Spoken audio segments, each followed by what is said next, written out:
Assalamualaikum warahmatullahi wabarakatuh. Bagaimana kabarnya anak-anak? Ya, alhamdulillah semoga kita selalu diberikan oleh Allah kesehatan sehingga bisa menjalani aktivitas sehari-hari dengan baik dan lancar. Nah, materi minggu kali ini yang akan kita bahas adalah tentang surah Al-Fatihah ya. Baik anak-anak, sebelum pembelajaran kita mulai, marilah kita berdoa terlebih dahulu. Nah, anak-anak sudah hafal bukan? Doa belajar. Kita mulai. Bismillahirrahmanirrahim.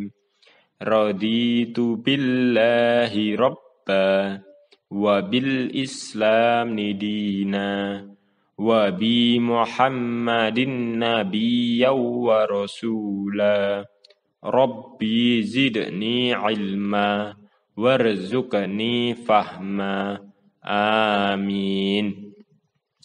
Semoga dengan doa tersebut Allah akan memudahkan kita dalam menangkap dan mempelajari ilmu pengetahuan.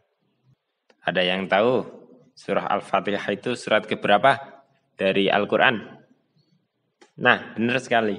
Surah Al-Fatihah adalah surah pertama dalam Al-Quran. Jadi nomor 1 ketika kita membuka Al-Quran, maka yang akan kita lihat pertama kali adalah surah Al-Fatihah. Surah Al-Fatihah artinya pembukaan ya.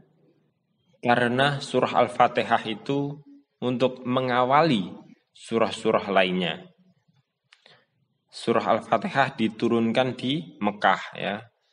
Karena turunnya di Mekah, maka disebut surah Makkiyah. Ada yang tahu jumlah ayat surah Al-Fatihah? Nah, benar sekali. Surah Al-Fatihah ada 7 ayat ya. Baik, mari kita mencoba melafalkan surah Al-Fatihah dengan lafal yang benar. Kita pelan-pelan saja agar pengucapan makhraj kita dan panjang pendeknya itu jelas dan benar. Baik, kita mulai bersama-sama. Bismillahirrahmanirrahim. Alhamdulillahi rabbil alamin. Ar-Rahmanir-Rahim. Maliki yaumiddin. Iyyaka na'budu wa iyyaka nasta'in. Ihdinas syiratal mustaqim.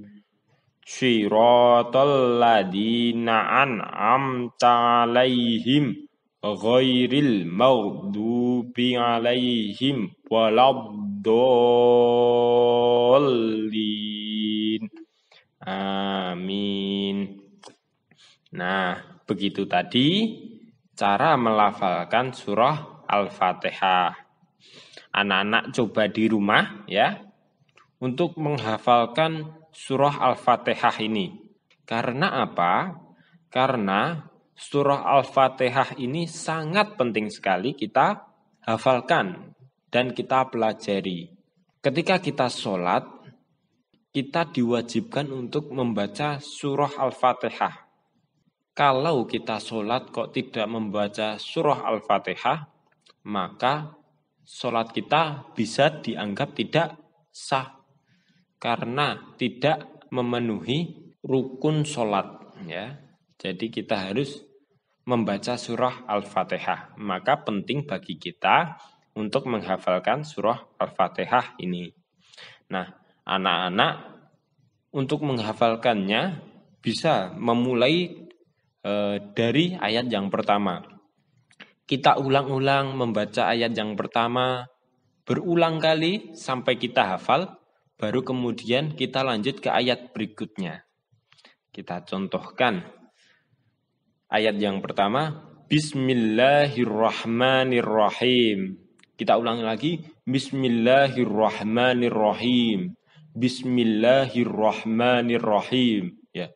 Kita ulang-ulang sampai kita hafal, baru kemudian kita lanjut ayat yang kedua. Alhamdulillahi Rabbil Alamin. Alhamdulillahi Rabbil Alamin. Alhamdulillahi Rabbil Alamin. Nah, kemudian kita ulangi dari ayat yang pertama ya. Ayat yang pertama dan kedua, karena ayat yang kedua kita juga sudah hafal. Bismillahirrahmanirrahim. Alhamdulillahi Rabbil Alamin.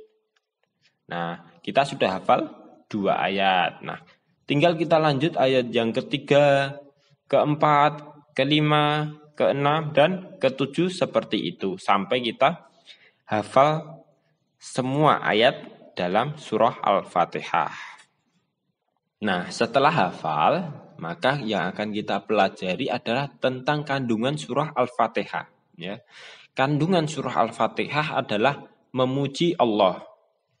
Allah Maha Pengasih dan Penyayang, maka dari itu kita harus bersyukur karena Allah mengasihi dan menyayangi kita. Ada yang masih ingat? Allah Maha Pengasih dan Penyayang itu Asmaul Husnanya apa? Nah, benar sekali. Ar-Rahman dan Ar-Rahim ya. Sudah kita pelajari 2 minggu yang lalu. Ar-Rahman yaitu Maha Pengasih, dan Ar-Rahim yaitu Maha Penyayang. Allah memberi kita kesehatan, memberi rizki kepada orang tua kita, kemudian menjadikan kita anak-anak yang pintar. Maka dari itu kita harus pandai bersyukur, mengasihi dan menyayangi teman, membantu mereka ketika mereka dalam kesusahan, dan berteman tanpa membeda-bedakan. Semua manusia adalah bersaudara. Semua manusia diciptakan oleh Allah. Jadi kita harus saling menyayangi antar sesama manusia. Karena Allah juga menyayangi kita. Allah adalah tempat kita menyembah, memohon pertolongan dan petunjuk, agar kita selalu di jalan yang benar dan mendapat perlindungan dari Allah. Kita harus taat kepada Allah, hormat dan patuh kepada orang tua, kepada guru, dan semua saudara kita, sehingga nantinya Allah akan menyayangi kita dan memberikan perlindungan kepada kita. Nah, demikian tadi pembelajaran kali ini. Mari kita tutup. Wassalamualaikum warahmatullahi wabarakatuh.